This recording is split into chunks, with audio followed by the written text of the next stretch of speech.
Hello दोस्तों, welcome back to my channel craze for study.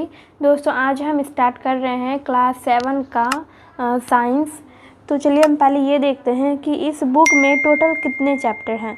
इस book में total 18 chapter हैं, तो हम इस बुक को चैप्टर वाइज सॉल्व करेंगे। आज हम पढ़ेंगे चैप्टर नंबर 1, जल और जंगल। तो हमारा पहला चैप्टर क्या है? जल और जंगल।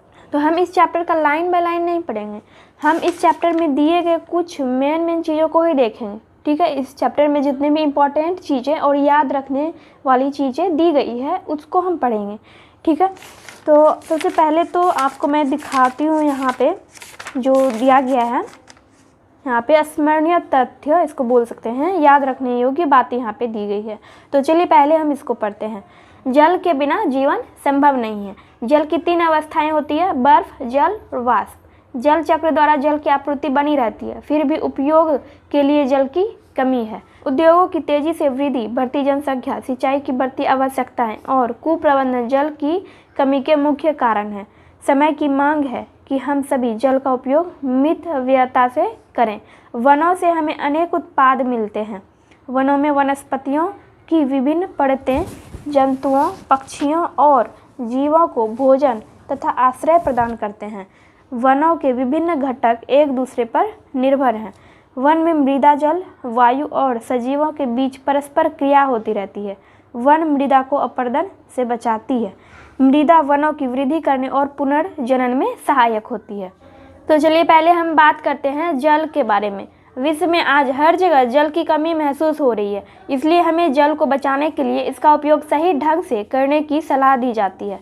हर साल 22 मार्च को विश्व जल दिवस मनाया जाता है। जल को बचाने या संरक्षण के लिए अनेक प्रयास किए जाते हैं। मनुष्य के पीने योग्य जल की आपूर्ति का आधार हिमनद, ध्रुवीय बर्फ और पहाड़ों पर अवस्थित बर्फ हैं, जो गलकर नदियों में पहुंचते हैं। इस तरह भूमिगत जल के अलावा झीलों और नदियों का जल ही पीने के लिए बचता है। इस फिगर को देखिए, ये खारा पानी और ये भौम जल है और ये मृदु जल है। तो आप देख सकते हैं कि मृदु जल यानी कि पीने लायक जल जो होता है वो कितना प्रतिशत बचता है। जैसे कि यहाँ पे है, एक बाल्टी है, 20 लीटर इसमें पानी है। ठीक है, मध्यम आकार की बाल्टी जिसमें लगभग 20 लीटर जल आता हो।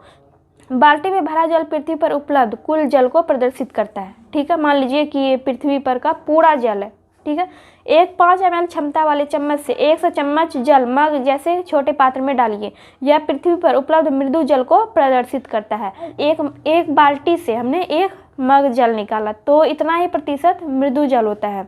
मग से 30 चम्मच जल कांच के किसी गिलास में डालिए। यह भौम जल जो उपयोग में लाया जा सकता है को प्रदर्शित करता है। 1 मग जो हमने यहाँ पे लिया था पानी, उससे हमने 30 चम्मच जल इसमें लिया है। ठीक है, अब इससे अंत में क्या कर रहे हैं, मग से 1/4 जल निकालिए। यह विश्व की सभी नदियों, झीलों और उपस्थित कुल मृदु जल की मात्रा को प्रदर्शित करता है। यानी कि पीने लायक जो जल होता है, मृदु जल, वो इतना प्रतिशत होता है। आप सोच सकते हैं कि पृथ्वी पर कितना सारा जल है, लेकिन पीने लायक जल कितना कम है, मृदु जल कितना कम है। कुल मिलाकर पृथ्वी पर इसकी मात्रा मात्र 0.06% है, यानी कि मृदु जल की मात्रा 0.06% है। पृथ्वी पर जल की समस्या बहुत हद तक जल चक्र से सुलझ जाती है। जल चक्र की कोई ना कोई प्रक्रिया सदैव चलती रहती है। जल चक्र की सभी प्रक्रियाओं के निरंतर संपन्न होते रहने से पृथ्वी पर जल की कुल मात्रा स्थिर बनी रहती है। यह जरूरी नहीं है कि जहाँ का जल वाष्प बना फिर वर्षा द्वारा नहीं जाएगा, वह किसी और राज्य या देश में भी जा सकता है। इसी कारण कहीं बाढ़ से तबाही मचती है तो कहीं पीने का भी पानी नहीं मिलता है। गांवों में कुआं और हैंडपंप जल की प्राप्ति के मुख्य स्रोत हैं। भूमि के अंदर कहीं कम ही गहराई पर पानी मिल जाता है तो कहीं बहुत नीचे, इसलिए कहीं पर कम पाइप धंसाने पर पानी मिल जाता है और कहीं अधिक पाइप धंसाना पड़ता है। वर्षा जल रिसकर भूमि के नीचे इकट्ठा होता है, जिसे भौम जल स्रोत कहते हैं। ठीक है, तो ये सब क्या है, इम्पोर्टेंट लाइन है।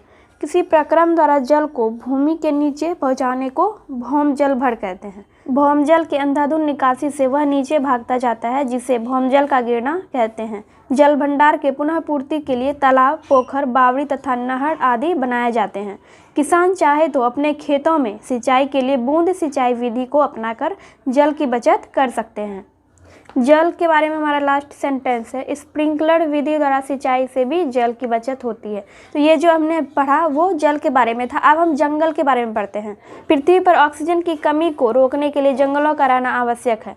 जंगलों को बचाना आवश्यक है। सिर्फ जंगलों के वृक्ष नहीं बल्कि जीवों को बचाना भी जरूरी है। जंगल पर्यावरण की दृष्टि से महत्वपूर्ण है। वनों से अनेक आर्थिक लाभ हैं। वनों से इमारती लकड़ियाँ, गोंद, मधु, लाह आदि प्राप्त होते हैं। जैविक उद्यानों में तरह तरह के पेड़ पौधे तथा पशु पक्षियों को देख सकते हैं। जंगलों में जैविक विविधता पाई जाती है। वनों में खाद्य श्रृंखला से तात्पर्य है एक जीव दूसरे जीव को खाता है। हिरण घास खाते हैं, हिरण को सिंह और बाघ खाते हैं, इससे इसका संतुलन बना रहता है। गाँव में चूहे अन्न खाते हैं और सांप चूहों को खाते हैं। सांपों को गरुड़ पक्षी खाता है। गरुड़ मृत जानवरों के मांस भी खाते हैं। खाद्य श्रृंखला से किसी एक को भी हटाकर पर्यावरण पर विपरीत प्रभाव पड़ता है। वनों में प्रकाश संश्लेषण की क्रिया के कारण ऑक्सीजन और कार्बन डाइऑक्साइड संतुलन बना रहता है। वनों के रहने से भौम जल स्थिर रहता है तथा वृक्ष बादलों को आकर्षित कर वर्षा कराते हैं। वन वर्षा जल के बहाव को रोककर भूमि अपरदन को रोकते हैं। जल और जंगल दोनों मनुष्य के जीवन निर्वाह में सहायक बनते हैं। तो चलिए अब देखते हैं इस चैप्टर में जो दिया गया है सत्य और असत्य से रिलेटेड क्वेश्चन। निम्नलिखित कथन सत्य है अथवा असत्य। वर्षा जल का चरम स्रोत है, तो ये कथन सत्य है। नदियों का जल खेतों में सिंचाई का एकमात्र साधन, तो ये असत्य है, क्योंकि नदियों के जल के अलावा भी खेतों में सिंचाई के लिए और भी कई सारे साधन होते हैं। जल की कमी की समस्या का सामना केवल ग्रामीण क्षेत्रों के निवासी करते हैं, ये कथन सत्य होगा। सो फ्रेंड्स, आज के वीडियो में बस इतना ही और हम नेक्स्ट वीडियो में इस चैप्टर का पार्ट 2 पढ़ेंगे। एंड वीडियो हेल्पफुल लगी हो तो वीडियो को लाइक कर दीजिएगा। चैनल पे नए हैं तो चैनल को सब्सक्राइब करना मत भूलिएगा और बेल आइकन को भी प्रेस कर दीजिएगा ताकि मैं जब भी वीडियो अपलोड करूँ तो उसका नोटिफिकेशन आपको मिल सके। तो चलिए मैं मिलती हूँ आपसे नेक्स्ट वीडियो में।